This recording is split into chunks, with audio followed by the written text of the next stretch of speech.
తిరుపతి జిల్లా సూలూరుపేట నియోజకవర్గం నాయుడుపేటలో మినీ మహానాడు కార్యక్రమం జరిగింది.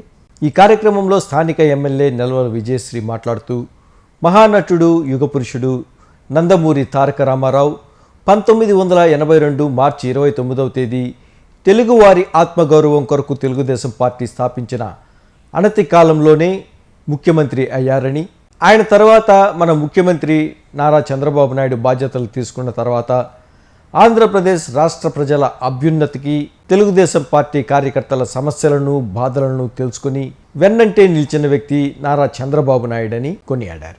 నారా లోకేష్ యువగళం పేరుతో పాదయాత్ర చేసి ప్రతి పల్లెలో ప్రతి గ్రామంలో సమస్యలను తెలుసుకుంటూ పాదయాత్రతో ముందుకు సాగారని ఆమె తెలిపారు. గత వైసీపీ ప్రభుత్వం అభివృద్ధిని మరిచి తెలుగుదేశం పార్టీ కార్యకర్తల మీద అక్రమ కేసులు పెట్టి ఇబ్బందికి గురి చేశారని, అయినా సరే కార్యకర్తలు ఎక్కడా తగ్గకుండా తెలుగుదేశం పార్టీ గెలిచేందుకు అహర్నిశలు కృషి చేశారని, అలాంటి కార్యకర్తలను పార్టీ ఎన్నడూ దూరం చేసుకోదని మరోసారి ఆమె గుర్తు చేశారు. ఈ కార్యక్రమంలో గూడూరు శాసనసభ్యులు పాసం సునీల్, వెంకటగిరి శాసనసభ్యులు కురుగొండ్ల రామకృష్ణ, మాజీ ఎంపీ నెలవల సుబ్రహ్మణ్యం, టీడీపీ నాయకులు కార్యకర్తలు పెద్ద ఎత్తున పాల్గొన్నారు. నియోజకవర్గ స్థాయిలో నేను ఎమ్మెల్యే అయిన తర్వాత మొట్టమొదటిసారిగా మహానాడు కార్యక్రమాన్ని ఏర్పాటు చేసుకోవడం, ఇంతమంది తెలుగుదేశం కుటుంబ సభ్యులు ఇక్కడికి ఇచ్చేసి ఈ కార్యక్రమంలో పాల్గొనడం చాలా సంతోషంగా ఉంది.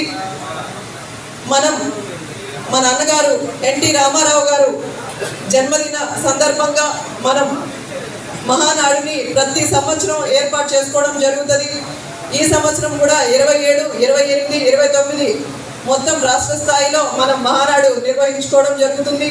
వర్గ స్థాయిలో తీర్మానాన్ని నియోజకవర్గ ప్రజలందరి ముందు పెట్టి ఆ తీర్మానానికి ఆమోదం తీసుకొని, అలాగే దాన్ని మన తెలుగుదేశం పార్టీ అధ్యక్షులు శ్రీ నారా చంద్రబాబు నాయుడు గారి దృష్టికి తీసుకెళ్లి ఈ తీర్మానాలన్నింటినీ కూడా మనం కంప్లీట్ చేసుకునేలాగా ఈరోజు మహానాడుని ఇక్కడ ఏర్పాటు చేసుకోవడం జరిగింది.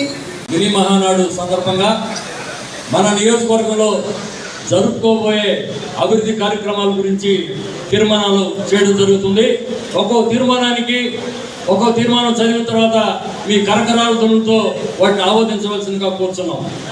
మొదటిది 2019 నుంచి 2024 వరకు వైసీపీ అరాచకాలను ఎదురొట్టి పోరాడిన తెలుగుదేశం కార్యకర్తలకు తగిన న్యాయం చేయవలసిందిగా తీర్మానించడమైనది మీ అందరి తరఫున.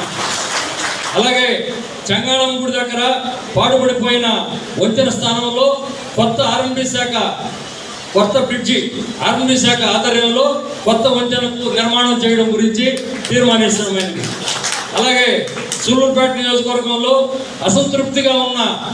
అసంపూర్తిగా ఉన్న తెలుగుగంగ బ్రాంచ్ కెనాల్ 14-6, 14L మరియు 5, 6, 8, 9 కొస ఆయకట్టు వరకు పూర్తి చేయుటకు తీర్మానించడం అయింది సభాముఖంగా.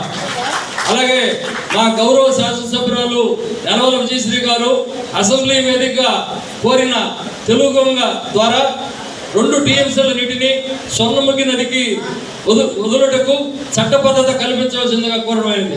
మా దీంట్లో ఇంకొకటి కూడా జరపాలి. మామిడికాయలో కూడా 1 TMC నీళ్లు విడుదల చేస్తారు. అలాగే పెళ్లకూరు మండలంలో గురుకుడ పాఠశాలను ఏర్పాటు చేయటకు తీర్మానించడం జరిగింది.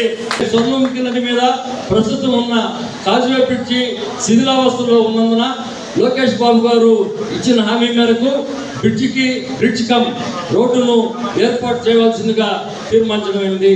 అలాగే సూలూరుపేట నియోజకవర్గంలో పరిశ్రమలు ఎక్కువగా ఉన్నందువలన నాయుడుపేట మరియు సూలూరుపేట కేంద్రాలుగా స్కిల్ డెవలప్మెంట్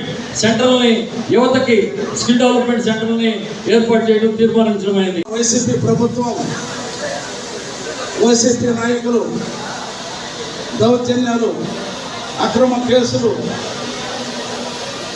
అనేకం కూడా సృష్టిస్తున్న దానివల్ల ఎందుకు వాళ్ళతో పోరు, ఎందుకు వాళ్ళతో రచ్చ అని చెప్పిన దూరంగా ఉండేది.